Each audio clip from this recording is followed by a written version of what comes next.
A very good morning to all. ये functional analysis का हमारा नेक्स्ट लेक्चर है और इस लेक्चर में हम डिस्कस करेंगे रिलेशनशिप, कॉन्टिन्यूटी और बाउंडनेस के बीच में।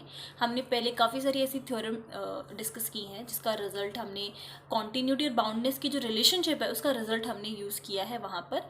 तो अगर आपको कोई भी क्वेरी इन लास्ट थ्योरम्स में होगी तो इस वीडियो में क्लियर हो जाएगी, बिकॉज इसमें हम विद प्रूफ डिस्कस करेंगे उन रिजल्ट का। और यहाँ पर 4 स्टेटमेंट हैं जो आपस में इक्विवेलेंट हैं, तो इनका प्रूफ देखेंगे हम। तो चलिए स्टार्ट करते हैं। काफ़ी इंपॉर्टेंट थ्योरम है। थ्योरम की स्टेटमेंट है let N and M be two normed linear space, दोनों ही सेम फील्ड पर हैं और ट्रांसफॉर्मेशन एन टू एम है, this is linear transformation.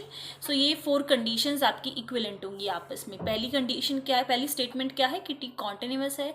Second condition है टी कॉन्टिन्यूस है अगर ऑरिजिन पे, सो एक्सन अगर टेंड कर रहा है 0 पे, देन उस पर ट्रांसफॉर्मेशन लगा दो, टी एक्सन लगा दो तो वो भी टेंड करेगा 0 पे। ये हमने काफ़ी बार ये रिजल्ट यूज़ किया है। थर्ड है there exist a real number such that, एक रियल नंबर एग्जिस्ट करेगा सच दैट कि जो आप ट्रांसफॉर्मेशन का नॉर्म निकाल रहे हो तो वो less than is equals to होगा के और एक्स का norm for all X belongs to N, domain से बिलोंग कर रहा है ये आपका एक्स। जैसे ही टी एक्स लगाओगे वो आपका को डोमेन में चला जाएगा। फोर्थ लास्ट स्टेटमेंट है if S is equals to x belongs to n, then the norm of x is less than is equals to 1. This is a closed unit sphere in n, then its image ts is bounded in m. यहाँ पर ये जो s है वो आपका closed unit sphere है। जैसे ही आप उस पर डोमेन से है, ये आपका n से है, जैसे ही आप उस पर ट्रांसफॉर्मेशन ts लगा रहे हो अब ये आपका m में चला गया। ठीक है, तो अगर s क्लोज यूनिट स्फीयर है देन उसकी जो इमेज होगी वो बाउंडेड होगी किसमें, m में। तो ये रिजल्ट भी हम काफ़ी बार यूज़ कर चुके हैं। नेक्स्ट प्रूफ पे आ जाते हैं। फर्स्ट स्टेटमेंट को हम गिवन लेकर चल रहे हैं, सेकंड हम प्रूफ करेंगे। फर्स्ट हमने ले लिया कि टी जो है वो कॉन्टिन्यूस है और रिक्वायर्ड टू प्रूफ क्या है कि टी कॉन्टिन्यूस होगा ऑरिजिन पे। फॉर दिस हमने क्या करा, एक सीक्वेंस ले ली एक्स एन। ठीक है, ये सीक्वेंस आपने कहाँ से लिया, डोमेन से लिए। डोमेन क्या है, एन है, सच दैट कि जो सीक्वेंस है वो आपकी किस पे कन्वर्ज कर रही है, 0 पे कन्वर्ज कर रही है। ठीक है, कि ऑरिजिन पे हमें प्रूफ करना है, तो इस तरीके से हम लेकर चल रहे हैं। दिस इम्प्लाइज दैट कि जो टी एक्स एन है आपका, ठीक है, वो आपका किस पे कन्वर्ज कर रहा है, टी ओ पे कर रहा है। दोनों तरफ ट्रांसफॉर्मेशन लगा दो तो क्या हो जाएगा, T X N converges to T of 0, T of 0 is equals to 0। So at last इस तरीके से भी बोल सकते हो आप कि टी एक्स एन किस पे कन्वर्ज कर रहा है, 0 पे। और यही आपको प्रूव करना था, तो हमने ये प्रूव कर दिया, T is continuous at origin. फिर से देखो ये स्टेटमेंट, हम पहले क्या लेकर चले थे कि जो टी है वो आपका कॉन्टिन्यूस है। इससे हमें ये प्रूव करना था कि टी जो है वो कॉन्टिन्यूस होगा ऑरिजिन पे। तो इसका मतलब अगर हम ये प्रूव कर देते हैं, हमें प्रूव क्या करना था सेकेंड में, कि अगर एक्स एन कोई सीक्वेंस है और वो 0 पे कन्वर्ज कर रही है और उस पर हम ट्रांसफॉर्मेशन लगा देते हैं तो वो भी 0 पे कन्वर्ज करेगा। तो इसीलिए हमने क्या करा, कोई भी एक सीक्वेंस ले ली जो 0 पे कन्वर्ज कर रही है, दोनों तरफ ट्रांसफॉर्मेशन लगाओ तो क्या आ जाएगा, जो टी एक्सन था वो भी 0 को कन्वर्ज कर रहा है। और यही चीज हमें प्रूफ करनी थी। ठीक है, इसका मतलब क्या हुआ कि अगर कोई सीक्वेंस 0 पे कन्वर्ज करती है तो उसकी ट्रांसफॉर्मेशन जब आप अप्लाई करोगे तो वो भी 0 पे ही कन्वर्ज करेगी। नेक्स्ट कन्वर्स पार्ट, कन्वर्सली अगर उसको हम लेके चलते हैं, अभी हम ये बोल रहे हैं कि टी जो है वो कॉन्टिन्यूस है ऑरिजिन पे, और ये प्रूफ कर देंगे कि टी जो है वो कॉन्टिन्यूस है। तो अगर आप ये लेकर चल रहे हो, दैट इज आप ये लिख सकते हो कि अगर एक्स एन कोई सीक्वेंस ऐसी है जो आपको मिल रही है जो 0 पे कन्वर्ज कर रही है तो टी एक्स एन भी आपकी 0 पे कन्वर्ज करेगी। रिक्वायर्ड टू प्रूव यहाँ पर क्या है कि टी जो है वो कॉन्टिन्यूस है। इसके लिए सेम आपने वही किया, एक सीक्वेंस ले ली एन से सच दैट कि ये जो सीक्वेंस है एक्स एन वो आपकी किसी पॉइंट एक्स पे कन्वर्ज कर रही है। ठीक है, इसको आप इस तरफ शिफ्ट करोगे तो X N minus X, this tends to 0। Transformation दोनों तरफ लगा दो, ट्रांसफॉर्मेशन लगाओगे तो इस तरीके से हो जाएगा। देन इनको अलग अलग कर दो, T X N minus T X हो जाएगा, this is also converging towards to 0। तो इससे आप ये क्या बोल सकते हैं, जो टी एक्स एन है वो किस पे कन्वर्ज कर रही है, टी एक्स पे। तो ये कैसा हो गया, कॉन्टिन्यूस हो गया। ठीक है, ये मैं आपको फर्स्ट लेक्चर में बता चुकी हूँ कि कॉन्टिन्यूटी के बारे में। हमने नॉर्म लीनियर स्पेस में कॉन्टिन्यूटी का जो टॉपिक है वो हम डिस्कस कर चुके हैं। तो जिसने वो लेक्चर देखा होगा उसको ये सब चीज़ें इजीली समझ में आ जाएंगी। तो मेरी यही रिक्वेस्ट है, अगर आपको कोई भी क्वेरी हो रही है इन डेफिनेशन से रिलेटेड तो पहले आप वो लेक्चर देख लेंगे तो आपको ये चीज़ें अच्छे से समझ में आ जाएंगी।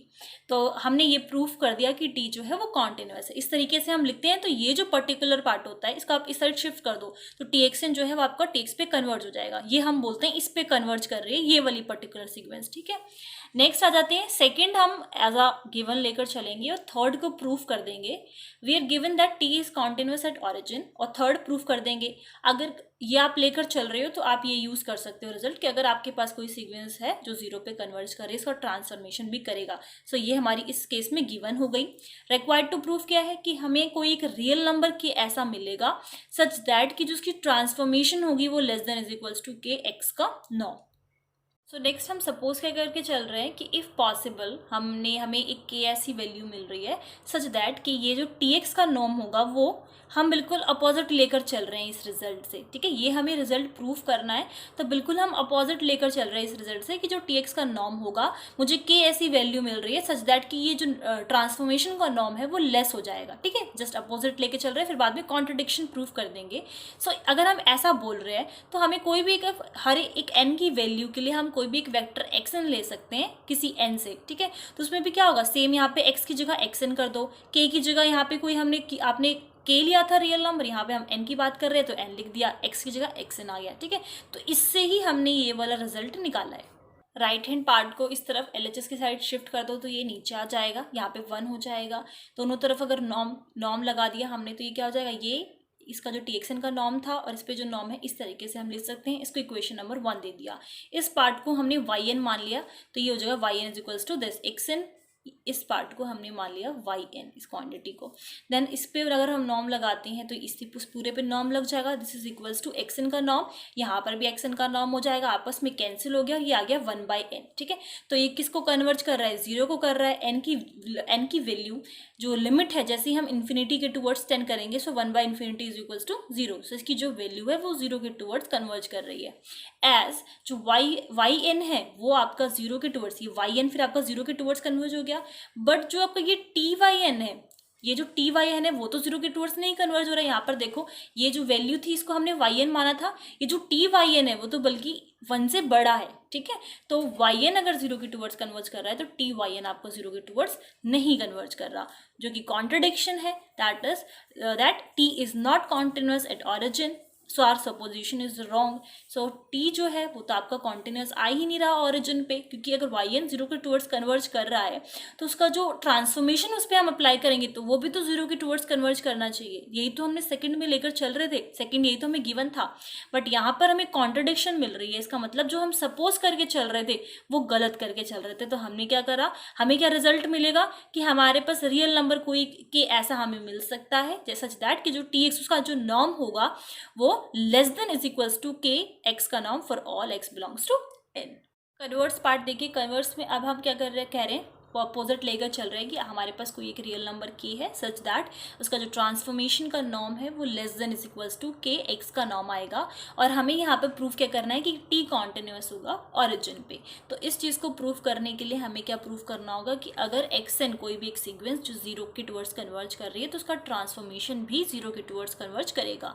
तो उसके लिए आपको ऑफकोर्स ही बात है एक सीक्वेंस लेके चलना होगा n से। सीक्वेंस xn, जैसे आप xn लेके चल रहे हो तो वो आपका डोमेन से होता है। जैसे ही आप ट्रांसफॉर्मेशन, आपकी जो भी ट्रांसफॉर्मेशन है, सपोज करो T है, वो आप अप्लाई करते हो तो वो कोडोमेन में चला जाता है। तो यहाँ पर हमने एक सीक्वेंस ले ली सच दैट कि वो 0 के टूवर्ड्स कन्वर्ज कर रही है। देन आप किस तरीके से लिख सकते हैं, नॉर्म लगा दीजिए दोनों तरफ। तो यहाँ पर भी नॉर्म, यहाँ पर भी नॉर्म, ये जो 0 का नॉर्म 0 के इक्वल है। यहाँ से आप ये कह सकते हैं कि XN का जो नॉर्म है वो 0 के टूवर्ड्स कन्वर्ज कर रहा है। देन हमारे पास ये रिजल्ट है गिवन है इस केस में दैट TXN का जो नॉर्म है वो less than is equals to KXN का नॉर्म आएगा। तो यहाँ पर अभी हमने देखा जो XN का नॉर्म है वो आप 0 के टूवर्ड्स टेंड कर रहा है तो हमने इसकी जगह 0 वैल्यू डाल दी तो ये पूरा 0 आ जाएगा। तो TXN का जो नॉर्म है वो 0 के टूवर्ड्स टेंड कर रहा है, यही हमें प्रूफ करना था। और जैसे ही हमने क्या लिया था, XN कोई ऐसी सीक्वेंस ली थी जो 0 के टूवर्ड्स टेंड कर रही थी। अब हमें क्या मिल गया, उसकी जो ट्रांसफॉर्मेशन अगर हम अप्लाई कर रहे हैं उसी XN पे तो वो भी 0 के टूवर्ड्स टेंड कर रहा है। तो यही रिजल्ट हमें प्रूफ करना होता है अगर T जो है वो कॉन्टिन्यूअस है ऑरिजिन पे। सो हमारा रिजल्ट हमने ये प्रूफ कर दिया। तो हम ये बोल सकते हैं कि T जो ट्रांसफॉर्मेशन है वो कॉन्टिन्यूअस होगी ऑरिजिन पे। नेक्स्ट केस में अब हम थर्ड जो स्टेटमेंट थी उसको गिवन लेकर चलेंगे और फोर्थ प्रूफ करेंगे। तो थर्ड स्टेटमेंट क्या थी कि आपके पास एक रियल नंबर k होगा सच दैट जो ट्रांसफॉर्मेशन है वो less than is equals to K X का नॉर्म। ये थर्ड कंडीशन इस केस में हमारी गिवन है। अब हम प्रूफ क्या करेंगे, यहाँ पर S हमारा है, एस में किस टाइप के एलिमेंट्स हैं, एक्स टाइप के, मतलब कि डोमेन के एलिमेंट लिए हुए हैं, और उसका जो ये एलिमेंट है उसका जब आप नॉर्म लेंगे तो वो less than is equals to 1 होगा, ठीक है। ये एस है क्या, क्लोज्ड यूनिट स्फीयर है, ठीक है, और कैसा है, क्लोज्ड है। यहाँ पे आप देखिए less than is equals to 1, कोई भी आप स्फीयर ले रहे हैं इस तरीके से, तो अगर उसका जो ये 1, सपोज करो ये 1 है, तो 1 के इक्वल ऑन द रेडियस और उससे लेस देन, ठीक है, तो ये आपका क्लोज्ड यूनिट स्फीयर है। आप रेडियस के पॉइंट्स को भी आप इंक्लूड कर सकते हैं domain in N. So required to proof क्या है यहाँ पर, कि जो इमेज होगी, इस पे मैं इमेज टी अप्लाई कर देती हूँ, ट्रांसफॉर्मेशन, जो इमेज होगी एस की, दैट इज टी एस, वो क्या होगी, बाउंडेड होगी। और एस पे जैसे ही आपने टी लगा दिया तो वो किस में चला गया, कोडोमेन में चला गया। तो यही हमें प्रूफ करना है कि टी एस जो होगा वो बाउंडेड होगा एम में। तो आपने क्या किया, एक्स एस जो था उससे एक एलिमेंट ले लिया एक्स, ठीक है, कोई एलिमेंट हो गया जिसका norm less than 1, less than is equals to 1 है, और हम एक रिजल्ट थर्ड हम लेकर चल रहे हैं एज अ गिवन, ये हमारी गिवन है। तो इस स्टेटमेंट का हमने यहाँ पे यूज किया है, दैट इज टी एक्स, जो उसकी नॉर्म है। तो ये क्या हो जाएगी, less than is equals to K, X का नॉर्म, एक्स का नॉर्म यहाँ पे किससे less than is equals to है, 1 से, तो यहाँ पर वही वैल्यू हमने पुट कर दी, सिंपल, आपके पास के आ जाएगा।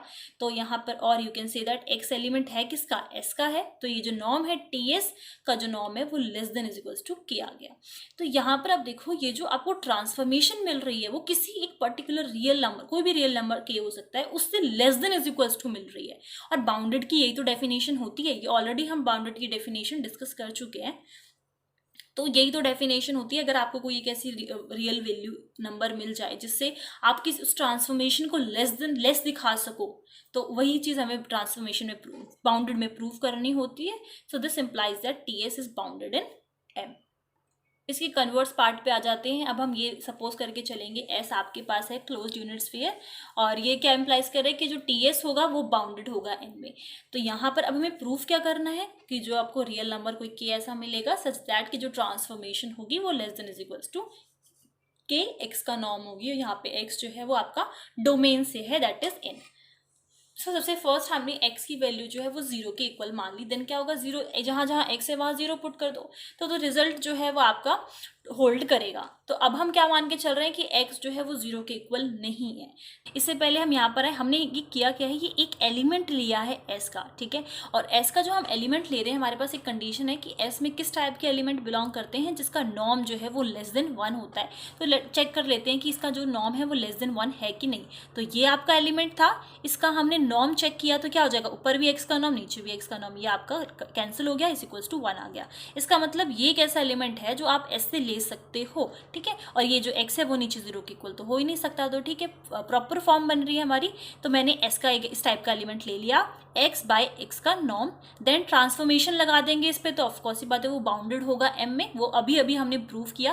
और इस केस में हमारा ये गिवन स्टेटमेंट है, तो उस पर ट्रांसफॉर्मेशन लगाऊंगी तो ये कैसा हो जाएगा, बाउंडेड हो जाएगा। सो देयर एग्जिस्ट, बाउंडेड है तो आप कोई भी एक पॉजिटिव नंबर तो आपको मिलेगा ही। बाउंडेड की यही डेफिनेशन होती है कि बाउंडेड है तो कोई तो एक आपके पास ऐसा नंबर है जिससे वो कम है, जिससे वो बाउंड हो रहा है।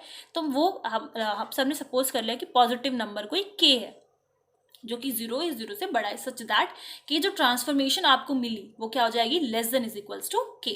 आपने इसका नॉर्म अलग अलग करके लिख दिया, तो ये आपके पास इस तरीके से आ जाएगा, नॉर्म हमने इस तरीके से लिख दिया, सेम वही है यहाँ पर भी। एक्स के नॉर्म को इस side right hand side shift कर दिया, तो ये रिजल्ट आ गया for all X belongs to N.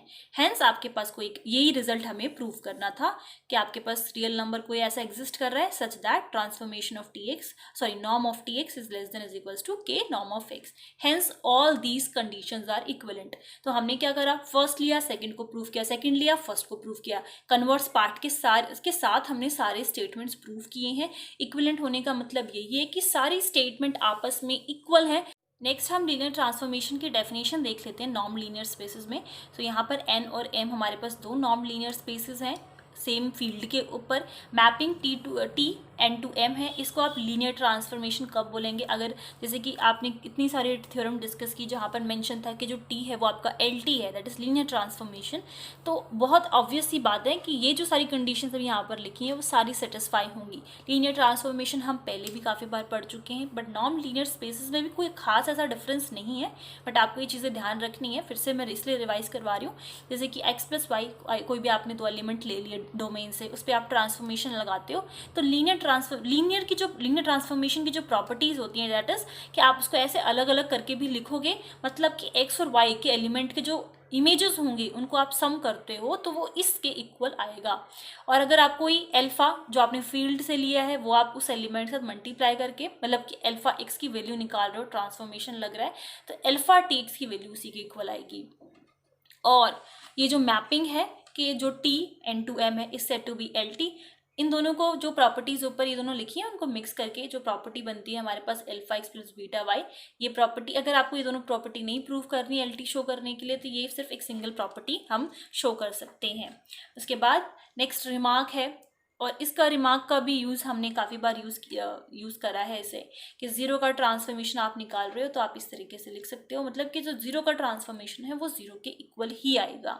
Then t minus x का निकाल रहे हो तो माइनस टी एक्स भी आप लिख सकते हो, क्योंकि ये जो है -1 ले लो आप अल्फा की वैल्यू को, तो -1 आप जो अल्फा की वैल्यू है वो ट्रांसफॉर्मेशन के आप बाहर लिख सकते हो। तो ये दोनों रिजल्ट आपको ध्यान रखने हैं।